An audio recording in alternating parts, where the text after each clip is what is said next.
Hello बच्चों, welcome to Sunil academy. और आज की वीडियो में बेटा मैं आपके लिए लेकर आ गया हूँ चैप्टर 1 रिलेशन एंड फंक्शन से कुछ ऐसे क्वेश्चन जो आपको एग्जाम के लिए प्रिपेयर करके जाना ही जाना है।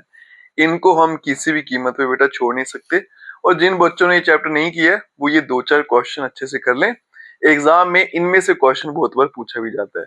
अगर आप वीडियो देखते हो तो लाइक जरूर करिएगा, चैनल को लाइक सब्सक्राइब शेयर जरूर करें। स्टार्ट करते हैं आज का वीडियो। पहला क्वेश्चन है बेटा, ये मिसलिनियस का है। ये तो मोस्ट इंपॉर्टेंट क्वेश्चन है बेटा, वो बड़ा फेमस क्वेश्चन है, बहुत बार एग्जाम में पूछा भी गया है। क्वेश्चन क्या है? Show that the function f R से लेके x belongs to R -1 to 1 defined by f x is equal to this x belongs to R is 1 1 and R 2। मुझे पूछा गया है कि ये जो फंक्शन है वो 1 1 भी है और फंक्शन आर 2 भी है। अब यहाँ देखो बेटा, इसको करने के बड़े सारे तरीके हैं, आपको शॉर्टकट वे भी मिलेंगे लेकिन आप उसको फॉलो मत करिएगा। मैं आपको डिटेल में सॉल्व करना सिखाऊंगा स्टेप बाय स्टेप। एक बार सीख लिया बेटा फिर आराम से सॉल्व हो जाएगा, कोई दिक्कत नहीं होगी। अब यहाँ देखो बेटा, सबसे पहले चलते हैं 1 1 की तरफ, ठीक है। अब यहाँ पे मॉड लग गया है तो फिर 2-3 केस बन जाते हैं, ठीक है। तो 1 1 के लिए बेटा हम क्या करेंगे, यहाँ पे लिख लेते हैं 1 1, उसके लिए 3 केसेस आएंगे, ठीक है। यहां पे आ गया बेटा केस 1। मान लीजिए कि x1 और x2 ये दोनों के दोनों पॉजिटिव हैं, आर बोथ पॉजिटिव, ठीक है। क्योंकि मॉड लगा है, पॉजिटिव वैल्यू भी रहेगी नेगेटिव भी रहेगी। मान लीजिए x1 x2 are both positive, अगर ये पॉजिटिव है, ठीक है। अब 1 1 अगर आपको याद हो तो कैसे सोल्व करते हैं बेटा, let x1 x2 belongs to domain क्या है R, such that f of x1 is equals to f of x2, ठीक है। अब यहां देखो बेटा, एफ एक्स बाई डेफिनेशन किसके बराबर है, x upon 1 plus mod of x1। यहाँ पे x1 आएगा और यहाँ पे आएगा बेटा x2 divided by 1 plus mod of x2। अब ये दोनों के दोनों पॉजिटिव हैं, ठीक है। अगर ये पॉजिटिव है बेटा तो यहाँ पे क्या आएगा x1 अपॉन 1 प्लस x1 और यहाँ पे क्या आएगा x2 divided by 1 plus x2, ठीक है। अगर पॉजिटिव है तो मॉड की वैल्यू क्या देगी, पॉजिटिव ही देगा। अब यहाँ पे बेटा क्रॉस मल्टीप्लाई करेंगे, ठीक है। तो क्या बन जाएगा x1 1 प्लस x2 और यहाँ पे बेटा x2 और 1 प्लस x1 आ जाएगा, ठीक है। अब इसको करेंगे मल्टीप्लाई तो आएगा x1 प्लस x1 x2, यहाँ पे क्या आ गया x2 प्लस x1 और x2 आ गया। अब यहाँ देखो बेटा, ये तो सीधा सीधा कैंसिल हो जाएगा, तो x1 किसके बराबर है, x2 के बराबर, तो f जो है वो 1 1 हो गया, ठीक है। एक चीज बेटा क्लियर होगी, अगर ये दोनों के दोनों क्या है पॉजिटिव है तो मेरा फंक्शन जो है वो 1 1 है। अगर दोनों नेगेटिव हैं तो फिर क्या होगा, अब वो देखते हैं बेटा। तो चलते हैं केस 2 पे। केस 2, अगर मेरा x1 when x1 x2 are both negative, अगर बेटा ऐसा है तो क्या ये 1 1 होगा या नहीं, वो देखते हैं। कहानी वही रहेगी बेटा, let x1 x2 belongs to domain such that f of x1 is equals to f of x2। f x1 by definition क्या आएगा x1 upon 1 plus mod x1 और यहाँ पे आएगा बेटा x2 upon 1 plus mod of x2। अब ये बेटा नेगेटिव है तो मुझे पता है बेटा अगर नेगेटिव है तो मॉड का आंसर कैसा आता है, नेगेटिव आता है, क्योंकि नेगेटिव नेगेटिव पॉजिटिव हो जाता है। तो ये बनेगा x1 divided by 1 minus x1, यहाँ पे आएगा x2 divided by 1 minus x2। Cross multiply करेंगे, ये देखिए बेटा x1 फिर आ गया 1 माइनस x2, यहाँ पे x2 और यहाँ पे 1 माइनस x1। मल्टीप्लाई करेंगे तो x1 माइनस x1 x2, और यहाँ पे बेटा x2 माइनस x1 x2, ये कट गया। x1 का आंसर किसके बराबर आ गया? x2 के बराबर आ गया। तो f जो है वो फिर से क्या बन गया? 1 1। अगर दोनों पॉजिटिव हैं तो भी 1 1, दोनों नेगेटिव हैं तो भी 1 1। अब केस 3 पे चलते हैं। यहां देखिए बेटा, अब आएगा केस 3। एक पॉजिटिव ले लेते हैं, एक नेगेटिव ले लेते हैं, ठीक है। तो मैं मान लेता हूं x1 positive, when x1 is positive and x2 is negative, ठीक है। x1 पॉजिटिव है, x2 नेगेटिव, एक पॉजिटिव लेके जाना, एक नेगेटिव लेके जाना, वो आपकी मर्जी है। x1 नेगेटिव ले लो या x2 पॉजिटिव, बात एक ही रहेगी। अगर बेटा ऐसा है तो यहां देखो बेटा, let x1 x2 belongs to domain क्या आती? R। अब यहां देखो बेटा, हम क्या करेंगे, f ऑफ x1 और f ऑफ x2 को बराबर मान के चलते हैं और देखते हैं इसका आंसर क्या आता है। f of x1 is equals to f of x2, ठीक है, ये होता है 1 1 में। f x1 का क्या आएगा बेटा, यहाँ पे x1 डिवाइड में 1 प्लस मॉड x1, यहाँ पे आ गया बेटा x2 डिवाइड में 1 प्लस मॉड ऑफ x2।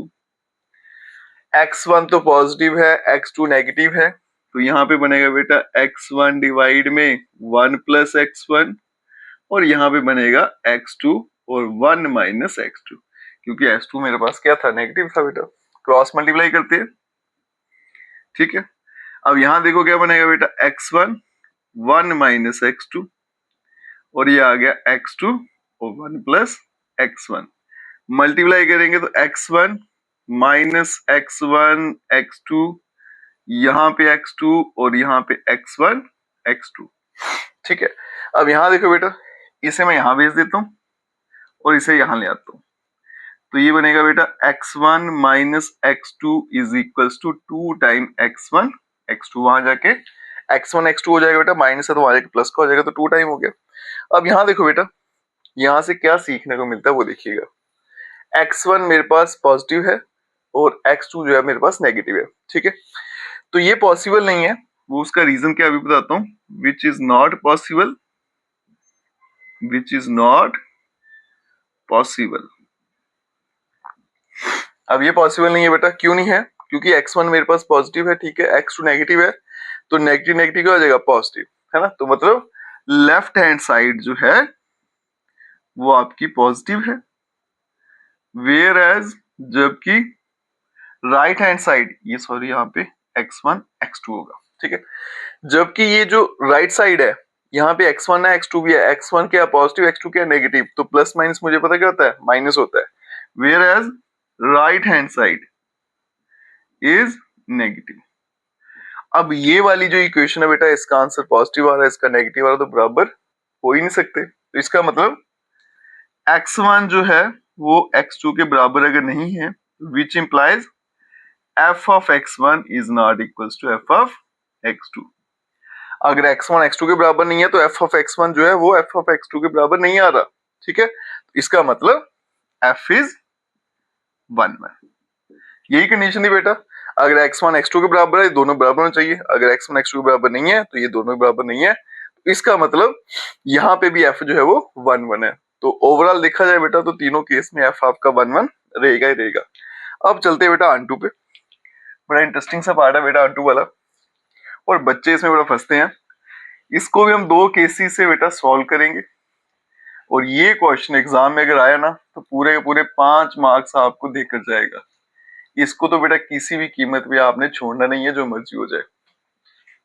आप लिख लीजिए इसको मोस्ट इंपॉर्टेंट क्वेश्चन, वो भी इस चैप्टर का, ठीक है। अब यहां देखो बेटा, ऑन टू पे चलेंगे, नंबर 2 ऑन टू पे चलते हैं, ठीक है। अब ऑन टू में देखिए क्या होगा, इसको हम y मान लेते हैं, ठीक है। यहां देखिए बेटा, y का आंसर क्या है, लेट y बिलोंग्स टू, ये आ गया -1, ठीक है। y जो है मेरा वो यहीं से उठाना, मुझे यहाँ पे मुझे मेंशन करके रखा है, ठीक है। अब यहाँ पे दो केस ले लेते हैं। केस 1, व्हेन y जो है वो पॉजिटिव है। अगर आपको मैं और थोड़ा क्लियर करके दिखाऊं तो यहाँ पे 0 ले लेता हूँ, ये -1 आ गया, +1 आ गया, ठीक है। दो इंटरवल्स में डिवाइड कर लेते हैं बेटा, 0 से 1 पॉजिटिव और ये आ गया नेगेटिव वाला पोर्शन। जब y की वैल्यू क्या लेता हूँ मैं, ग्रेटर देन इक्वल टू 0, मतलब पॉजिटिव वैल्यू लेकर चल रहा हूँ। मतलब मेरा जो y है वो बिलोंग कर रहा है बेटा 0 से लेके 1 में, ठीक है। अगर ऐसा है बेटा तो क्या करते हैं, हम ऐसे लिखते हैं let y is equals to fx, ठीक है। तो y is equals to fx का आंसर क्या था बेटा, x upon 1 plus mod of x, ठीक है जी। अब मेरे y की वैल्यू क्या है, 0 से लेके 1 के बीच में, तो y क्या बन जाएगा बेटा, x अपॉन 1 प्लस x। अब इसे बेटा सॉल्व करेंगे और यहाँ से x की वैल्यू लेकर आएंगे, तो इसको बेटा अगर यहाँ भेजूं तो क्या बनेगा, y 1 प्लस x और यहाँ पे भी क्या आएगा, x बनेगा, y plus y x is equals to x। इसको उठा के यहाँ भेजेंगे तो y क्या बन गया बेटा, x माइनस एक्स वाई लिखो, या वाई एक्स एक ही बात है, तो y is equals to x common लेंगे, 1 माइनस वाई हो गया, तो x का आंसर बन गया बच्चे y अपॉन 1 माइनस वाई, ठीक है जी। अब यहाँ देखो बेटा y की वैल्यू 0 से लेके 1 के बीच में ना, मिनिमम वैल्यू 0 है, बाकी 0 से बड़ी वाली वैल्यू है। अगर तो y की वैल्यू 1 होती, इंक्लूडेड होती, यहाँ पे देखो इंक्लूडेड नहीं है बेटा y की वैल्यू 1, है ना, तो फिर ये 0 तो ना डिफाइंड होता है, लेकिन ये वैल्यू 0 डालूं अगर तो आंसर क्या आएगा आपका, 0 आ जाएगा। 0 से बड़ी वैल्यू डालूंगा तो यहाँ पे आंसर पॉजिटिव आएगा, मतलब आंसर अब आपका आ जाएगा, रुकेगा नहीं। तो यहाँ पे लिख लेंगे बेटा therefore for every y belongs to 0 to 1 there exists x belongs to R such that fx is equals to y। तो आपका जो f है वो onto है। अब चलेंगे केस 2 पे। केस सेकंड, जब आपका y है when y जो है वो लेस देन 0 है, यहाँ पे नेगेटिव लिख लो, एक ही बात है, ठीक है। अब यहाँ देखो बेटा दैट इज हमारा y जो है वो बिलोंग्स करता है बेटा, ये देखो अब -1 से लेके 0 के बीच में, और ये वैल्यू इंक्लूडेड नहीं है दोनों की दोनों, ठीक है। अब यहाँ देखो बेटा let y is equals to fx, ये आएगा y is equals to fx का आंसर क्या था बेटा, x upon 1 plus mod of x, तो y is equals to x upon 1 minus x, ठीक है। क्योंकि यहाँ पे क्या है बेटा, अब नेगेटिव वैल्यू लेके जा रहे हैं, तो यहाँ पे क्या आएगा, 1 माइनस x आएगा। अब इसको यहाँ भेजेंगे तो बनेगा y 1 minus x is equals to x, multiply करेंगे y minus y x is equals to x। अब यहाँ देखिए बेटा इसको यहाँ भेज देते हैं तो बनेगा y is equals to x plus x y, y is equals to x common ले लिया तो 1 प्लस वाई आ गया, तो x is equals to y upon 1 plus y, ठीक है। अब यहाँ देखिए बेटा मेरे पास जो y है -1 से 0 के बीच में है, ठीक है।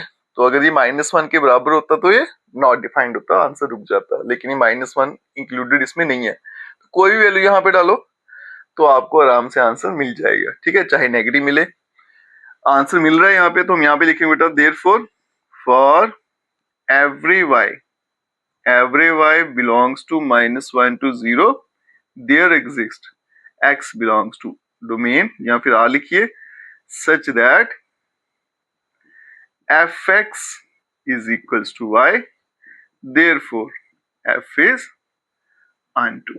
तो इसका मतलब ये जो मुझे फंक्शन दे रखा था बेटा ये 1 भी है और onto भी है, और यही सही तरीका है बेटा इस क्वेश्चन को सॉल्व करने का। अगर आप इस तरह सॉल्व कर लेते हो तो बड़ी सारी और प्रॉब्लम आप आराम से सॉल्व कर सकते हो, ठीक है। अब चलते हैं बेटा एक और इंपॉर्टेंट क्वेश्चन पे, चलते हैं बच्चों नेक्स्ट क्वेश्चन पे, और ये क्वेश्चन भी आपकी एनसीईआरटी की एग्जाम्पल है, इंपॉर्टेंट एग्जाम्पल है बेटा, एग्जाम में पूछी भी गई है, तो इसको आसानी से कैसे सॉल्व करना है आइए देखते हैं। क्वेश्चन क्या है बेटा, R1 और R2 ये दोनों इक्विवेलेंस रिलेशन है सेट A पर, और बताना कि दोनों की इंटरसेक्शन भी इक्विवेलेंस रिलेशन है। अब यहाँ देखिए बेटा सबसे पहले बताएंगे रिफ्लेक्सिव, ठीक है जी, ये आ गया बेटा रिफ्लेक्सिव रिलेशन, ठीक है। अब यहां देखो बेटा रिफ्लेक्सिव में क्या करेंगे, लेट एक नंबर ले लेंगे a बिलोंग्स टू a, ठीक है, यही करते हैं ना, सेट से एक नंबर उठाएंगे और बताएंगे इसका जो पेयर है वो R1 इंटरसेक्शन R2 में भी है। अब यहां देखो बेटा देयरफॉर ये a कॉमा a कहां पे रहेगा बेटा, R1 में भी होगा, and a comma a belongs to R2, है ना। अगर कोई नंबर a में है, R1 R2 दोनों इक्विवेलेंस रिलेशन है बेटा, इसी पर बने हुए हैं, तो इनके पेयर दोनों में होने चाहिए। इसका मतलब देयरफॉर जो a कॉमा a है बेटा, ये कहां चला जाएगा, R1 इंटरसेक्शन R2 में। ये नंबर लिया मैंने सेट A से, उसका पेयर किस में है, इंटरसेक्शन में, देयरफॉर बेटा R जो है R1 intersection R2 is reflexive. ये काम हो गया। पार्ट बी में देखिएगा बेटा, ये आएगा सिमेट्रिक, ठीक है। अब इसमें क्या करना है बेटा, एक पेयर लेट करना है, let A B belongs to R1 intersection R2। एक पेयर कहां लेट करना होता है, जिसे भी आपने प्रूफ करना, तो यहाँ पे मेरे पास R1 इंटरसेक्शन R2 है। अगर ये बेटा इंटरसेक्शन में है तो इसका मतलब जो मेरे पास ए बी है वो R1 में भी है एंड ए बी है R2 में भी है, ठीक है जी। अब ये इक्विवेलेंस रिलेशन था बेटा, तो इसका मतलब B कॉमा A R1 में भी है और B कॉमा A R2 में भी है, ठीक है। अब देखो B कॉमा A बेटा R1 में भी है R2 में भी है, तो फिर इंटरसेक्शन में भी जाएगा, तो इसका मतलब B comma A belongs to R1 intersection R2। अब यहां देखो बेटा AB जो है वो इंटरसेक्शन में था, उसका उल्टा किया BA, वो भी इंटरसेक्शन में है, तो देयरफॉर R1 इंटरसेक्शन R2 ये एक इक्विवेलेंस रिलेशन है, इज एन, सॉरी इक्विवेलेंस बोल दिया मैंने, सिमेट्रिक रिलेशन बन गया, इज सिमेट्रिक रिलेशन। रिफ्लेक्सिव भी हो गया, सिमेट्रिक भी हो गया, तीसरा आ गया ट्रांजिटिव।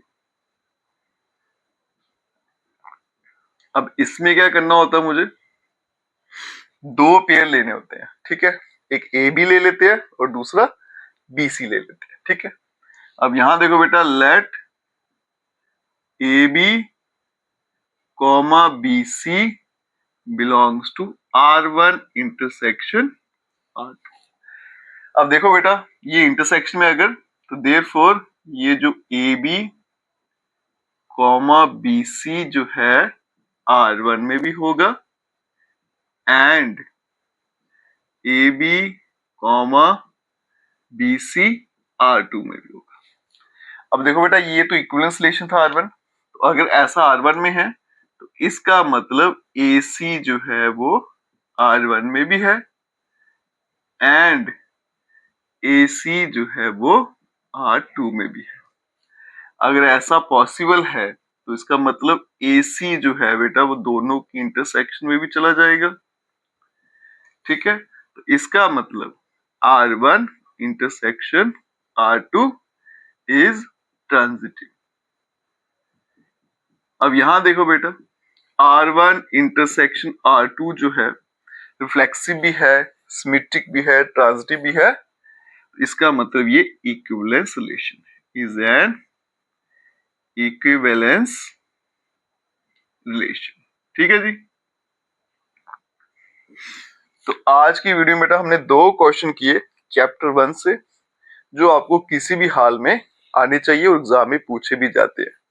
अगर आप वीडियो देखते हो लाइक जरूर करिएगा, चैनल को लाइक सब्सक्राइब शेयर कमेंट जरूर करें। Best of luck.